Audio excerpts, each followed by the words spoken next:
सबको जय मसीह की। आज तारीख है 25/7/2025 और हम शाम का वचन पढ़ेंगे। हम पढ़ेंगे भजन संहिता की पुस्तक में से 37, 38 और 39 अध्याय। कुकर्मियों के कारण मत कुढ़, कुटिल काम करने वाले के विषय डाह न कर, क्योंकि वे घास के समान झट कट जाएंगे और हरी घास के समान मुरझा जाएंगे। यहोवा पर भरोसा रख और भला कर, देश में बसा रहे और सच्चाई में मन लगाए रहे। यहोवा को अपने सुख का मूल जान और वह तेरे मनोरथों को पूरा करेगा। अपने मार्ग की चिंता यहोवा पर छोड़ और उस पर भरोसा रख, वही पूरा करेगा। वह तेरे धर्म ज्योति में के समान और तेरा न्याय दोपहर के उजियाले के समान प्रकट करेगा। यहोवा के सामने चुपचाप रहे और धीरज से उसकी प्रतीक्षा कर। उस मनुष्य के कारण ना कुढ़ जिसके काम सफल होते हैं और वह बुरी युक्तियों को निकालता है।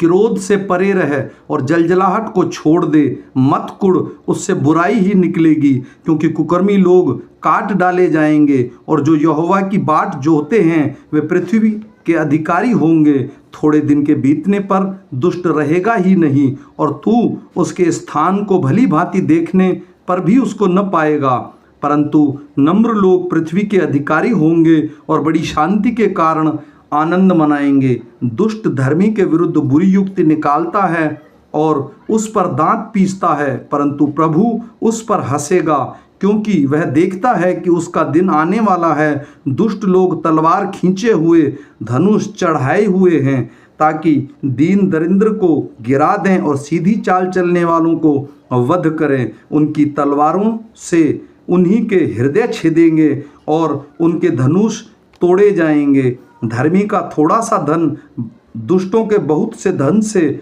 उत्तम है, क्योंकि दुष्टों की भुजाएं तो तोड़ी जाएंगी, परंतु यहोवा धर्मियों को संभालता है। यहोवा खरे लोगों की आयु की सुधि रखता है और उसका भाग सदैव बना रहेगा। विपत्ति के समय उसकी आशा न टूटेगी और ना वे लज्जित होंगे, और अकाल के दिनों में वे तृप्त रहेंगे। दुष्ट लोग नष्ट हो जाएंगे और यहोवा के शत्रु खेत की सुथरी घास के समान नष्ट होंगे। वे धुएं के समान लुप्त हो जाएंगे।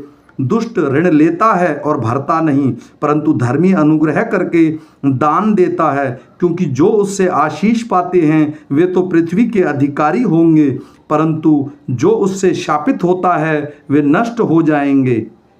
मनुष्य की गति यहोवा की ओर से दृढ़ होती है और उसके चलन से वह प्रसन्न रहता है। चाहे वह गिरे तो भी पड़ा न रह जाएगा, क्योंकि यहोवा उसका हाथ थामे रहता है। मैं लड़कपन से लेकर बुढ़ापे तक देखता आया हूँ, परंतु ना तो कभी धर्मी को त्यागा हुआ और ना उसके वंश को टुकड़े मांगता देखा है। वह तो दिन भर अनुग्रह कर करके ऋण देता है और उसके वंश पर आशीष फलती रहती है। बुराई को छोड़ और भलाई कर और तू सर्वदा बना रहेगा, क्योंकि यहोवा न्याय से प्रीति रखता और अपने भक्तों को न तजेगा। उनकी तो रक्षा सदा होती है, परंतु दुष्टों का वंश काट डाला जाएगा। धर्मी लोग पृथ्वी के अधिकारी होंगे और उसमें सदा बसे रहेंगे। धर्मी अपने मुंह से बुद्धि की बातें करता और न्याय का वचन कहता है।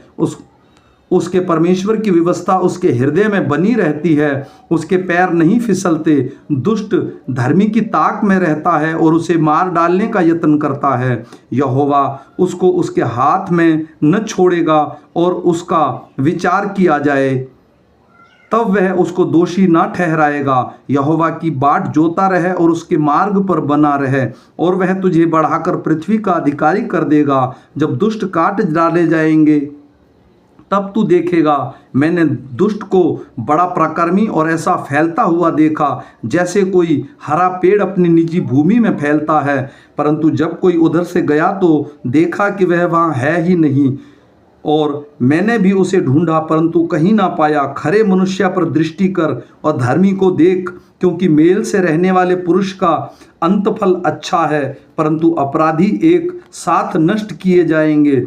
दुष्टों का अंतफल सर्वनाश है, धर्मियों की युक्ति यहोवा की ओर से होती है। संकट के समय वह उसका दृढ़ गढ़ है। यहोवा उनका सहायता करके उन्हें बचाता है, वह उनके दुष्टों से छुड़ाकर उनका उद्धार करता है, इसलिए कि उन्होंने उसमें शरण ली है। हे यहोवा, क्रोध में आकर मुझे झिड़क ना दे और ना जलजलाहट में आकर मेरी ताड़ना कर, क्योंकि तेरे तीर मुझ में लगे हैं और मैं तेरे हाथ के नीचे दबा हूँ। तेरे क्रोध के कारण मेरे शरीर में कुछ भी आर्योगता नहीं और मेरे पाप के कारण मेरी हड्डियों में कुछ भी चैन नहीं, क्योंकि मेरे अधर्म के कामों में मेरा सिर डूब गया और वे भारी बोझ के समान मेरे सहने के बाहर हो गए हैं। मेरी मूढ़ता के कारण कोड़ों से लगे मेरे घाव बसाते हैं और सड़ गए हैं। मैं बहुत दुखी हूँ और थक गया हूँ।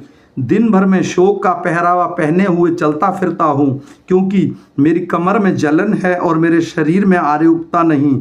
मैं निर्बल और बहुत ही चूर हो गया हूँ। मैं अपने मन की घबराहट से कहराता हूँ।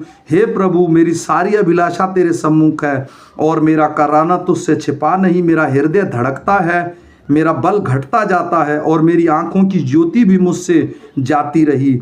मेरे मित्र और मेरे संगी मेरी विपत्ति में अलग हो गए और मेरे कुटुंबी भी दूर जा खड़े हुए। मेरे प्राण के ग्राहक मेरे लिए जाल बिछाते हैं और मेरी हानि का यत्न करने वाले दुष्टता की बातें बोलते और दिन भर छल की युक्ति सोचते हैं। परंतु मैं बहरे के समान सुनता ही नहीं और गूंगे के समान मुंह नहीं खोलता, वरन मैं ऐसा मनुष्य के तुल्य हूँ जो कुछ नहीं सुनता और जिसके मुंह से विवाद की कोई बात नहीं निकलती।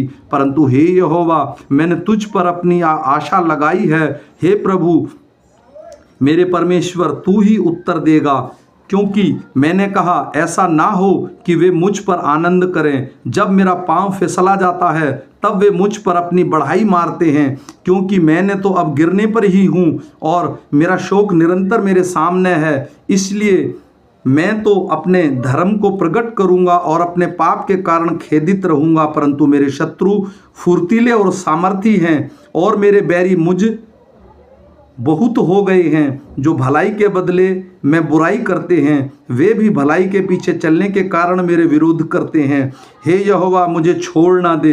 हे मेरे परमेश्वर, मुझसे दूर ना हो। हे यहोवा, मेरी उद्धार करता, मेरी सहायता के लिए फुर्ती कर। मैंने कहा मैं अपनी चाल चलन में चौकसी करूँगा, ताकि मेरी जीभ से पाप न हो। जब तक दुष्ट मेरे सामने है तब तक मैं लगाम लगाए हुए अपना मुंह बंद किए रहूँगा। मैं मौन धारण कर लूँगा। गूंगा बन गया और भलाई की ओर से चुप्पी साधे रहा और मेरी पीड़ा बढ़ गई। मेरा हृदय अंदर ही अंदर जल रहा था। सोचते सोचते आग भड़क उठी।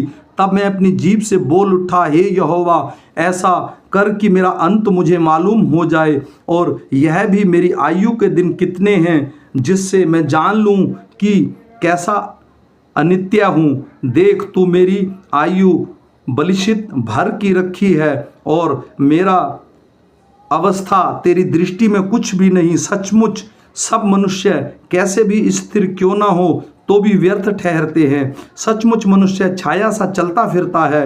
सचमुच वे व्यर्थ घबराते हैं। वह धन का संचय तो करता है, परंतु नहीं जानता कि उसे कौन लेगा।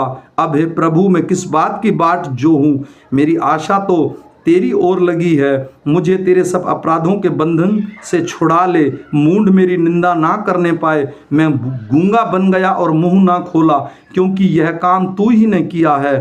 तूने जो विपत्ति मुझ पर डाली है उसे मुझसे दूर कर दे, क्योंकि मैं तो तेरे हाथ की मार से भस्म हुआ जाता हूँ। जब तू मनुष्य को अधर्म के कारण डांट डपटाकर ताड़ना देता है, तब तू उसकी सुंदरता को पतंगे के समान नष्ट करता है।